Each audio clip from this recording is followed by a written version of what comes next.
Afternoon, I'm Stephanie Bullock and this is Gillian Kosloff, and we are presenting the Warrnambool Learning and Library Centre.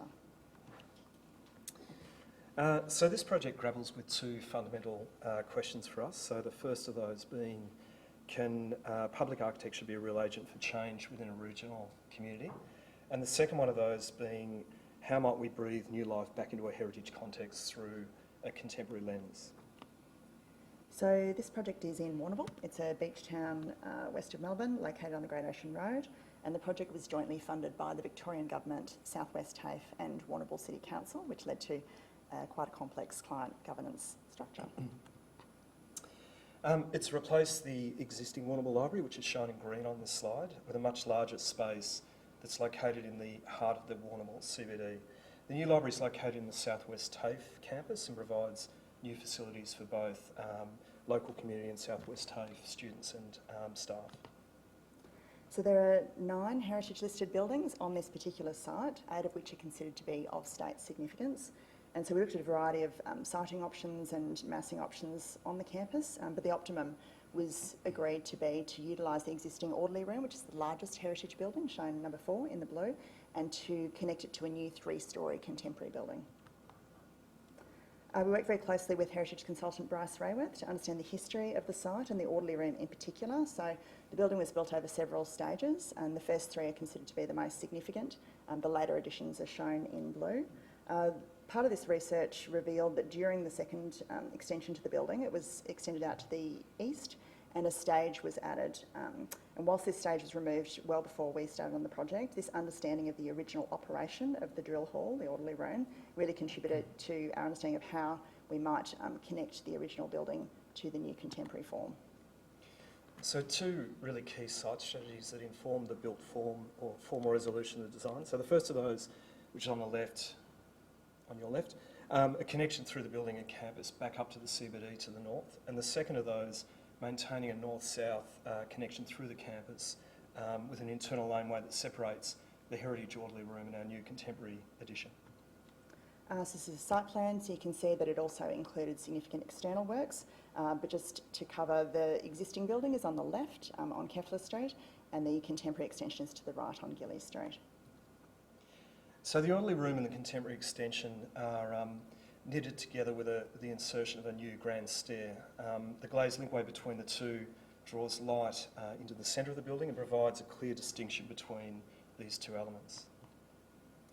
This grand stair or bridge operates in a similar performative manner as the original stage, which was demolished prior to us commencing the project, with landings that offer a space for seating and performance. It's, the return of the speaker's corner, if you like. As one moves up the stair, the scale of the space is appreciated, so you can almost touch the ceiling. There's a compression as you move through the portal and then release as you move into the contemporary addition.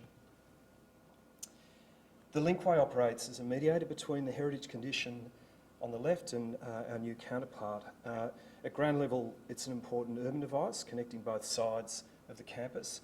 At the first floor, it enables visual links back out to that surrounding heritage context. So just moving through the plans, this is the ground floor, so it contains the new main entry to the building off Kosloff Street through the orderly room on the left. It also has a skills and jobs training centre, a café, and parts of the collection, including particularly the children's collection on the right-hand side. As you move up through the building, either via that grand stair or either through a new stair that's in the contemporary section, there's a range of zones including a youth zone, games, digital media training, meeting rooms, and also the non-fiction section of the library.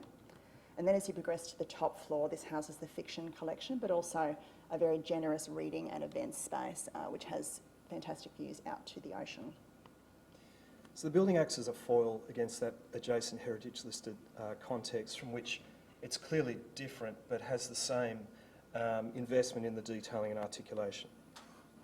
This is the original building, so I guess in terms of what it's been used for, lots of different things, but most recently as teaching and learning spaces and offices. So the exterior shell was largely retained. All of those very poor quality internal interventions were removed though as part of this project. You can see here, this is the experience in the main sort of entry to the space. So you can see that the ceiling's been completely restored. However, we made a decision to leave the walls as they were in an as-found condition to highlight, I guess, the journey of the project through its various iterations. Just, I guess, some notes on impact in terms of the community. So there's been a very measurable and significant community impact in the 6 months since the building's opened. Significant improvement in student attendance. Library membership has jumped massively. Visitors, participation in library learning programs, and also lending as well.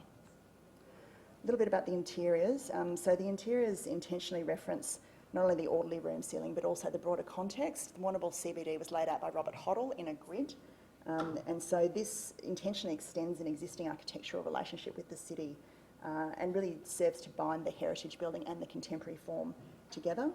The grid and the articulated ceiling manifest in different ways on each of the different levels, so they're acting as a contemporary interpretation of that original ceiling. You can see here, this is the study of ceilings around Warrnambool, so this idea of the ornate ceiling is an extended motif throughout the city, so ornamental pressed tin, metal, timber line sophites to represent a local vernacular language that is present beyond the orderly room itself. So this is the ground floor, with a scallop ceiling that references that orderly corners. The middle level, a folded white concertina ceiling or surface, the colour and the linear nature visually connecting that or linking that back to the refurbished orderly room building.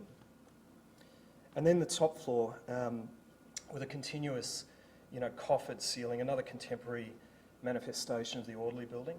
So throughout the project, the ceiling is really the true singular connective device across each level, and it's an unencumbered gesture that really defines these interior spaces.